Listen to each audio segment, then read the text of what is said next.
Let's say China. China. China. A China. China. In China. You go over to China. China. China. China. A China. China. China. China.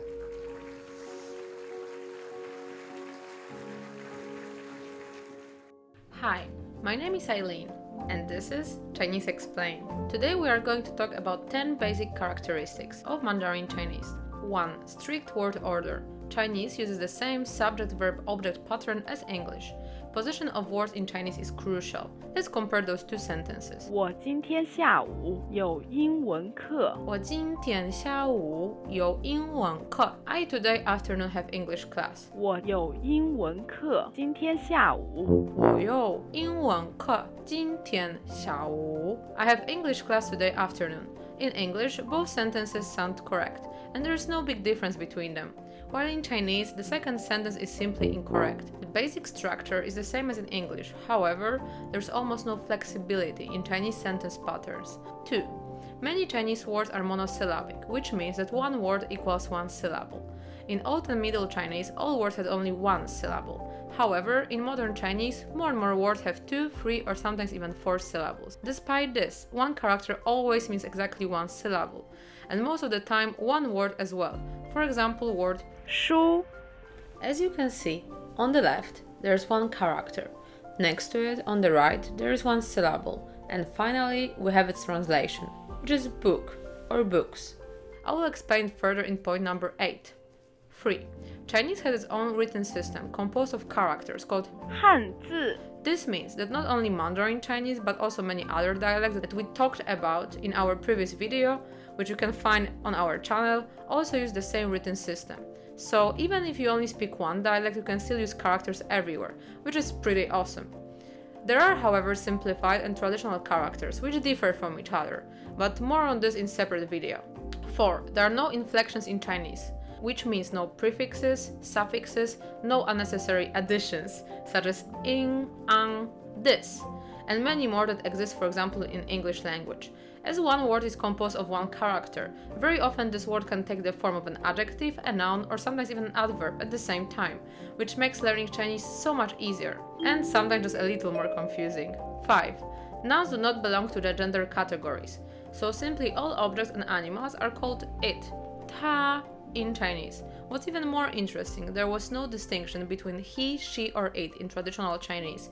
The difference between those three pronouns is present in modern Chinese, but it is visible only in the written form. The pronunciation of he, she, and it is identical. 他 So, when you speak Chinese, you just have to guess somebody's gender or stay aware of the context. 6. There are no tenses. There are 16 different tenses in English, where there are none in Chinese. If you want to mark the tense of the time of action, you can simply add an indicator of time. Let's take a look at this sentence. 他明天去商店。他明天去商店. The literal translation of the sentence is he tomorrow goes shop. It sounds quite absurd in English. However, in Chinese it is completely fine, and it can mean he will go tomorrow to the shop, or he's going to go to the shop tomorrow. If we want to say that he went to the shop, for example, yesterday, we can simply change the description of time in the following manner. 他昨天去商店。他昨天去商店. He yesterday go shop. He went to the shop yesterday. As we can see, that's really easy in Chinese. Of course, if you want to describe time more precisely or be more accurate, you can also use one of many functional particles, but if you want to simply communicate your idea, you can use the method shown above. 7. Measure words. Chinese language uses measure words to count nouns. Unlike English and most European languages, Chinese does not distinguish between singular and plural, so nouns are simply abstract in number. But when you have to specify a certain number of something, you combine the number itself with a measure word, followed by the noun. There are around 150 measure words. However, there's one simple measure word that can be practically used to count any noun. It has a very simple character as well, which looks like this. Kind of like an hour, right? And it's pronounced ge. So, if you want to say, I want one in Chinese, you can simply use this sentence. 我要一个。我要一个. I want one ge, which is a measure word.